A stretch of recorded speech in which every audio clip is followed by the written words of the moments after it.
दोस्तों स्वागत है आप सभी लोगों का जी न्यूज बिहार यूट्यूब चैनल में।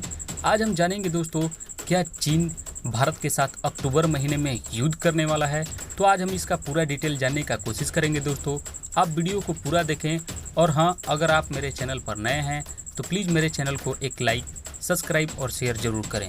चलिए दोस्तों जानते हैं क्या भारत चीन के साथ अक्टूबर महीने में युद्ध करने वाला है। तो इसका कुछ डिटेल जानने का कोशिश करेंगे। दोस्तों आप वीडियो को पूरा ज़रूर देखें। भारत चीन सीमा पर हालात जो है तनावपूर्ण है। सर्दियाँ बस शुरू होने को हैं। ये वक्त होता है जब ऊंचाई पर बनी पोस्ट से दोनों देश अपने सैनिक को लौटने लगते हैं, लेकिन इस बार ऐसा नहीं होगा।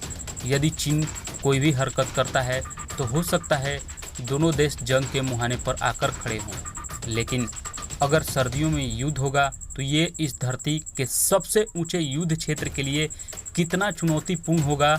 हमने 1962 में चीन के साथ हुए युद्ध में लड़ने वाले दो सैनिकों से जाना है, जिनका नाम जो है फुचुंग अंगदोस और दूसरे हैं सेरिंग तासी। जी हाँ फ्रेंड, रिटायर हवलदार फुचुंग अंगदोस की उम्र जो है 80 साल के करीब है और वो कहते हैं कि जब जंग शुरू हुआ था तो मैं मुश्किल से 23 साल का था। 45 साल पहले का वक्त है कि हर बात उन्हें अभी भी याद है। वो कहानी कहते हैं अक्टूबर का महीना था। 26 अक्टूबर को हमें चुशुल से देमचौक भेजा था। हमारे पास गाड़ियाँ की कमी थी और वो क्वार्टर मास्टर थे, तो मैंने पहले लड़ने वाले फौजियों को राइफल देकर देमचौक भेज दिया। फिर 3 बार हम बाकी जवान पहुंच गए, यानी कि वो 3 बार में लड़ने वाले फौजियों को राइफल देकर भेज दिया और बाद में वो बाकी जवान के साथ पहुंचे। अगले दिन 27 अक्टूबर को जंग शुरू हो गई।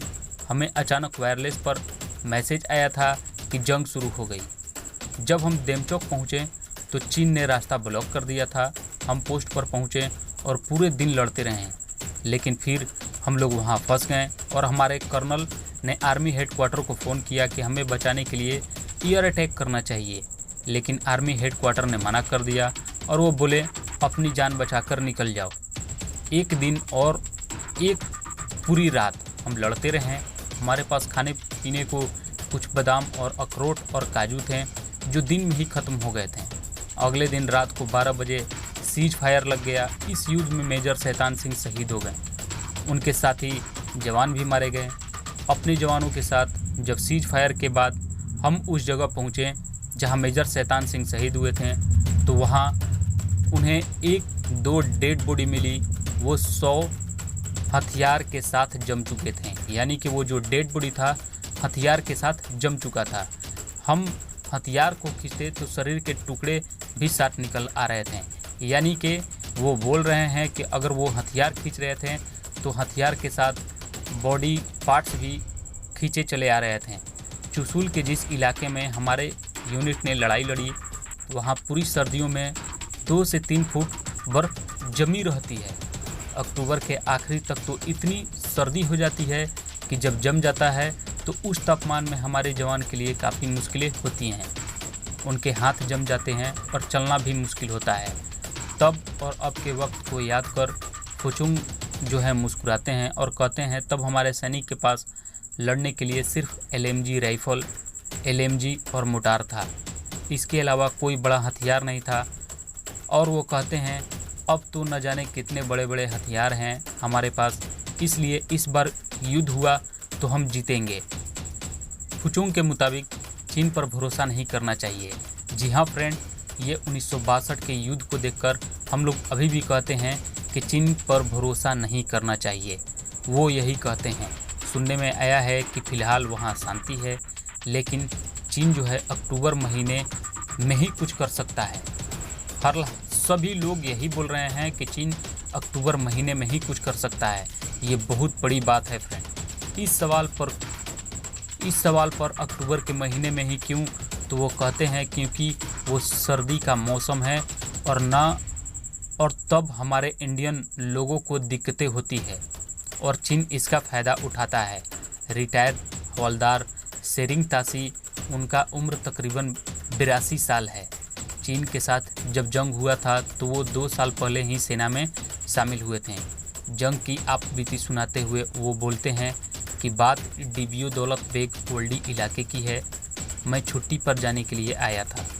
सुबह छुट्टी पर जाना था, रात के 12 बजे फायरिंग होना चालू हो गया। वहाँ एक नई जाट यूनिट आई थी, तो मुझे उनके साथ रख दिया गया क्योंकि उस इलाके के रास्ता सिर्फ मुझे मालूम था। मैं उन सैनिकों को लेकर दूसरे पोस्ट के लिए निकल गया। हमें वहाँ अपनी सेना की मदद के लिए जाना था, लेकिन हम वहाँ तक नहीं पहुँच सकें। रास्ते में 2 पहाड़ियाँ थी, दोनों पहाड़ियों के बीच से हमें निकलना था, लेकिन चीन वहाँ तक आ चुका था। शेरिंग कहते हैं तब समय और दोनों सेनाओं अलग थी। चुशुल और दौलत बेग ओल्डी में एक ही वक्त पर फायरिंग हो गई थी। तब हमारे पास आदमी कम थे, ब्रिगेड तक नहीं था, 2 यूनिट भर थे। अब तो हमारे ख्याल से बहुत होंगे। अब तो हथियार भी बहुत ठीक ठाक हैं। तब तो सिर्फ 303 होता था, जिसे बार बार लोड कर फायर करना होता था। इतनी देर में चीन जो है जल्दी जल्दी फायर कर देता था, क्योंकि उनके पास एटॉमिक वेपन थे। हमारे पास तो उस वक्त घोड़े भी नहीं थे। जाट यूनिट के जो जवान वहाँ जंग लड़ने आए थे, ठंड और बर्फ़ के बीच उनके हाथ गल गए, उंगलियों में बर्फ़ से जख्म हो गए, और जख्म इतने गहरे थे कि उन साथियों को हाथ से खाना खिलाना पड़ता था। घायल हथेलियों की वजह से हमें पीछे हटना पड़ा। वहाँ इतनी बर्फ़ थी कि आधे फुट बर्फ़ में दस जाते थे। तब हम तेज़ दौड़ भी नहीं सकते थे, क्योंकि पैर जो है बर्फ़ में चले जाते थे। उस जंग में चीनी सेना हमारे कुछ जवानों को पकड़कर भी ले गई थी। हालांकि बाद में उन लोगों को छोड़ दिया गया, लेकिन फिर उन्हें वापस जंग में रखने की जगह घर भेज दिया गया।